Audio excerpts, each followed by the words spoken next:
BJP രൂപം കൊണ്ട കാലം മുതൽ ഇന്ത്യയെ ഹിന്ദുത്വവൽക്കരിക്കാനും RSSനെ മഹത്വവൽക്കരിക്കാനുമുള്ള ശ്രമങ്ങൾ നടക്കുന്നുണ്ട്. കഴിഞ്ഞ ഒരു പതിറ്റാണ്ടിലധികമായി കൊണ്ടുപിടിച്ച ശ്രമങ്ങളാണ് ഇതിനായി രാജ്യം ഭരിക്കുന്ന BJPയും RSSും ചേർന്ന് നടത്തിക്കൊണ്ടിരിക്കുന്നത്. അഹിംസാ പോരാട്ടങ്ങളിലൂടെ ഇന്ത്യക്ക് സ്വാതന്ത്ര്യം സമ്മാനിച്ച മഹാത്മാഗാന്ധിയെ ഇകഴ്ത്തി കാണിക്കാനും VD സവർക്കറെ മഹാത്മാവായി ചിത്രീകരിക്കാനുമുള്ള പല ശ്രമങ്ങൾക്കും ഇക്കഴിഞ്ഞ ഒരു പതിറ്റാണ്ട് സാക്ഷ്യം വഹിച്ചു. അതിൽ ഏറ്റവും ഒടുവിലത്തേതാണ് സവർക്കറെ മഹാത്മാഗാന്ധിക്ക് മുകളിൽ പ്രതിഷ്ഠിച്ചുകൊണ്ടുള്ള ഒരു പോസ്റ്റർ. ആരോ ഒരാൾ പോസ്റ്റ് ചെയ്തതല്ല. പെട്രോളിയം മന്ത്രാലയത്തിന്റെ സ്വാതന്ത്ര്യദിന പോസ്റ്ററിലാണ് ഇന്ത്യൻ സ്വാതന്ത്ര്യ സമര ചരിത്രം പോലും വികലമാക്കപ്പെട്ടിട്ടുള്ളത്. ആരെങ്കിലും ഒരാൾ സൃഷ്ടിച്ച ഒരു പോസ്റ്റർ അല്ല അത്. കേരളത്തിൽ നിന്നുള്ള സുരേഷ് ഗോപി സഹമന്ത്രിയായിരിക്കുന്ന ഇന്ത്യയുടെ പെട്രോളിയം മന്ത്രാലയമാണ് പോസ്റ്റർ തയ്യാറാക്കിയിട്ടുള്ളത്. എന്താണ് പോസ്റ്ററിന്റെ പ്രത്യേകത എന്നല്ലേ? ഇതിൽ കാണുന്നത് പോലെ ഇന്ത്യയുടെ രാഷ്ട്രപിതാവായ മഹാത്മാഗാന്ധിയേക്കാൾ സ്വാതന്ത്ര്യ സമര ചരിത്രത്തിന്റെ അരികിൽ കൂടി പോലും പോയിട്ടില്ലാത്ത VD സവർക്കർക്ക് പ്രാധാന്യം നൽകുന്നു എന്നതാണ്. പോസ്റ്ററിൽ ഗാന്ധിജിയുടെ ചിത്രം സവർക്കറുടെ ചിത്രത്തേക്കാൾ താഴെയാണ്. മറ്റൊന്ന്, ഇന്ത്യയുടെ പ്രഥമ പ്രധാനമന്ത്രിയായിരുന്ന ജവഹർലാൽ നെഹ്റുവിനെ ഒരു ചിത്രം കൊണ്ടുപോലും അടയാളപ്പെടുത്തിയിട്ടില്ല.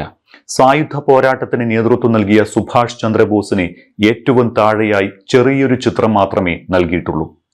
ഭഗത് സിംഗ് ആണ് പോസ്റ്ററിൽ അവസാനം ഇടം പിടിച്ച മറ്റൊരാൾ. ഇവരെക്കാളെല്ലാം പ്രാധാന്യത്തോടെ പോസ്റ്ററിൽ എടുത്തു കാണിക്കുന്നത് സവർക്കറുടെ ചിത്രം തന്നെയാണ്. രാജ്യത്തിന്റെ സ്വാതന്ത്ര്യം ഇവരുടെ സമ്മാനമാണ്. ഇന്ത്യയുടെ ഭാവി രൂപപ്പെടുത്തുക എന്നതാണ് നമ്മുടെ ദൗത്യം.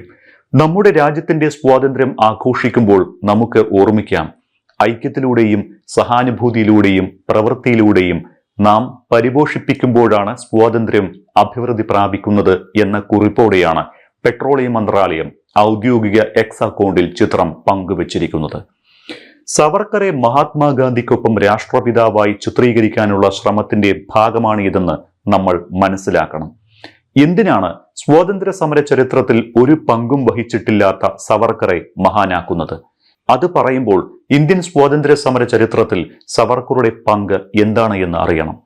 അഹിംസാ സമരത്തിലൂടെ മഹാത്മാഗാന്ധിയും നെഹ്റുവും അടക്കമുള്ളവരും, സായുധ പോരാട്ടത്തിലൂടെ സുഭാഷ് ചന്ദ്രബോസും ഭഗത് സിംഗുമെല്ലാം ഇന്ത്യയുടെ സ്വാതന്ത്ര്യത്തിനു വേണ്ടി അഹോരാത്രം പോരാടിയപ്പോൾ ഇപ്പുറത്ത് ബ്രിട്ടീഷ് രാജ്ഞിക്ക് മാപ്പപേക്ഷ എഴുതിക്കൊടുത്ത് സ്വാതന്ത്ര്യ സമരത്തെ ഒറ്റിക്കൊടുത്തയാളാണ് സവർക്കർ.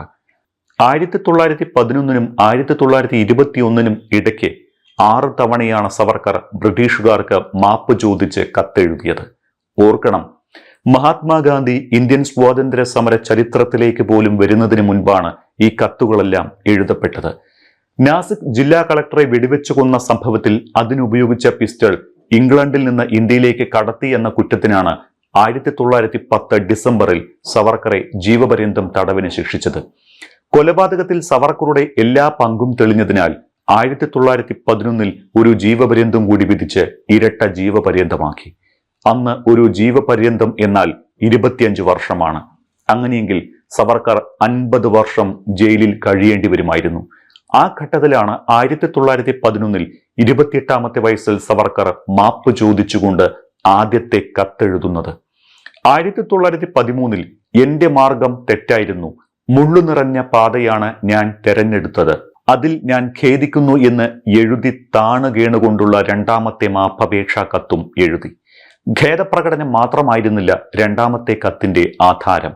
തന്റെ മാർഗനിർദ്ദേശങ്ങൾ അനുസരിക്കുന്ന ഒരു ചെറുപ്പക്കാരെ പോലും ബ്രിട്ടീഷ് സർക്കാരിനെതിരായ സമരത്തിന് ഇറക്കാതെ അവരെ ബ്രിട്ടീഷ് ഭരണഘടന പ്രകാരം പ്രവർത്തിക്കുന്നതിന് സജ്ജമാക്കുമെന്ന് കൂടി ഈ കത്തിൽ സവർക്കർ പറയുന്നുണ്ട്.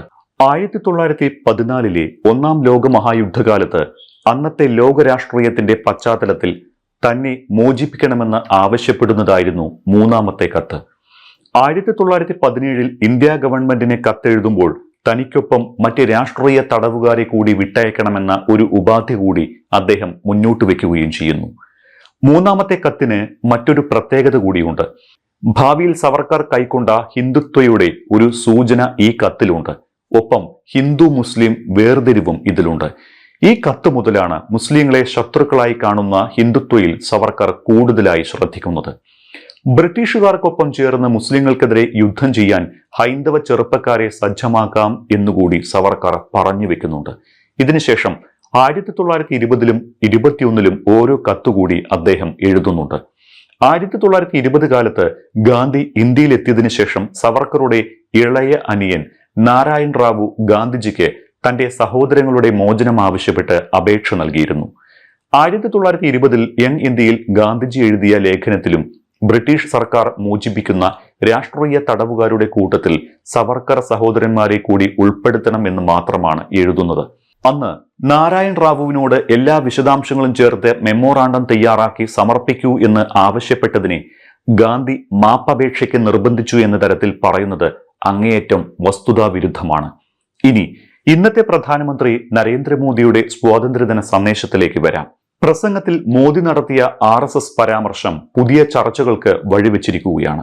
സ്വാതന്ത്ര്യ സമര ചരിത്രത്തിൽ പേരിനു പോലും ഒരു പങ്കാളിത്തം പറയാനില്ലാത്ത RSS ആണ് ഇന്ത്യക്ക് സ്വാതന്ത്ര്യം നേടിത്തന്നത് എന്ന് വരുത്തി തീർക്കാനുള്ള ഒരു ശ്രമം ഇവിടെ നടക്കുന്നുണ്ട്. അതിന്റെ ഭാഗമാണ് സമാനതകളില്ലാത്ത രാഷ്ട്ര സേവനമാണ് 100 വർഷമായി RSS നടത്തിവരുന്നത് എന്ന പ്രധാനമന്ത്രിയുടെ പ്രസ്താവന. ലോകത്തിലെ ഏറ്റവും വലിയ സർക്കാർ ഇതര സംഘടനയായി മോദി RSSനെ പുകഴ്ത്തുന്നുണ്ട്. 100 വർഷങ്ങൾക്ക് മുൻപ് രൂപീകൃതമായ RSS എപ്പോഴും രാഷ്ട്ര നിർമ്മാണത്തിൽ പങ്കാളിയായിട്ടുണ്ട്. ഇന്ത്യയുടെ സേവനത്തിനായി സമർപ്പിതമായ RSS ലോകത്തിലെ ഏറ്റവും വലിയ NGOയാണ്. RSSന്റെ ചരിത്രത്തിൽ താൻ അഭിമാനിക്കുന്നു എന്നാണ് മോദി പറഞ്ഞത്. ഇന്ത്യൻ സ്വാതന്ത്ര്യത്തിന്റെ ചരിത്രത്തിൽ എവിടെയും മഷിയിട്ടാൽ കാണാൻ പറ്റാത്ത RSSനെ രാഷ്ട്ര നിർമ്മാണത്തിൽ പങ്കാളി എന്ന് പറയുന്ന പ്രധാനമന്ത്രി എന്ത് സന്ദേശമാണ് സമൂഹത്തിന് നൽകുന്നത്? ഗാന്ധിക്ക് മുകളിൽ സവർക്കറെ പ്രതിഷ്ഠിക്കുന്നത് ഏത് തരത്തിൽ കാണണം?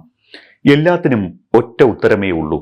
കഴിഞ്ഞ 10 വർഷത്തിനിടെ പല ചരിത്രങ്ങളും വളച്ചൊടിച്ച സംഘപരിവാറും കേന്ദ്ര സർക്കാരും മറ്റൊരു വലിയ വളച്ചൊടിക്കലിന് കോപ്പുകൂട്ടുകയാണ്. ഭാവിയിൽ ഒരുപക്ഷെ ഇന്ത്യയുടെ രാഷ്ട്രപിതാവായി കുട്ടികൾക്ക് പഠിക്കാൻ നൽകുന്നത് സവർക്കറുടെ ചരിത്രമായിരിക്കും. അതിൽ സവർക്കറുടെ മാപ്പപേക്ഷ ഉണ്ടാകില്ല.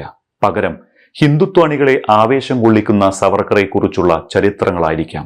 103 മിനിറ്റ് ദൈർഘ്യമുള്ള സ്വാതന്ത്ര്യദിന സന്ദേശത്തിൽ രാജ്യത്തിന്റെ വികസനവും മറ്റും പറയേണ്ടതിന് പകരം RSSനെ പ്രശംസിച്ച മോദിയുടെ പ്രസംഗം അത്ര നിഷ്കളങ്കമല്ല എന്ന് ഉറപ്പാണ്. അതിനിടെ ചെങ്കോട്ടയിലെ സ്വാതന്ത്ര്യദിന ആഘോഷങ്ങളിൽ ലോക്സഭാ പ്രതിപക്ഷ നേതാവ് രാഹുൽ ഗാന്ധിയും കോൺഗ്രസ് അധ്യക്ഷൻ മല്ലികാർജുൻ ഖാർഗെയും പങ്കെടുത്തില്ല. എന്തുകൊണ്ടാണ് ചടങ്ങിൽ പങ്കെടുക്കാത്തത് എന്നതിനെക്കുറിച്ച് കോൺഗ്രസിൽ നിന്നോ ഇരു നേതാക്കളുടെയും ഭാഗത്തു നിന്നോ ഔദ്യോഗിക പ്രതികരണം ഇതുവരെ ഉണ്ടായിട്ടില്ല. എന്നാൽ കഴിഞ്ഞ വർഷത്തെ ചടങ്ങിൽ ഇരിപ്പിടം അനുവദിച്ചതിനെ ചൊല്ലിയുള്ള അതൃപ്തി കാരണമാണ് രാഹുൽ ചടങ്ങിൽ നിന്ന് വിട്ടുനിന്നത് എന്നാണ് NDTV അടക്കം റിപ്പോർട്ട് ചെയ്യുന്നത്. ക്യാബിനറ്റ് മന്ത്രിക്ക് തുല്യമായ പദവിയുള്ള രാഹുലിന് കഴിഞ്ഞ കൊല്ലത്തെ സ്വാതന്ത്ര്യദിനാഘോഷ പരിപാടിയിൽ ഇരിപ്പിടം അനുവദിച്ചത് ഏറ്റവും അവസാനത്തേതിന് തൊട്ടു മുൻപത്തെ വരിയിലായിരുന്നു. സാധാരണഗതിയിൽ 1-ാം നിരയിലാണ് പ്രതിപക്ഷ നേതാവിന് ഇരിപ്പിടം ഒരുക്കാറ്. ഈ പതിവിൽ നിന്നുണ്ടായ വ്യതിയാനം വിവാദത്തിന് വഴിവെക്കുകയും ചെയ്തിരുന്നു.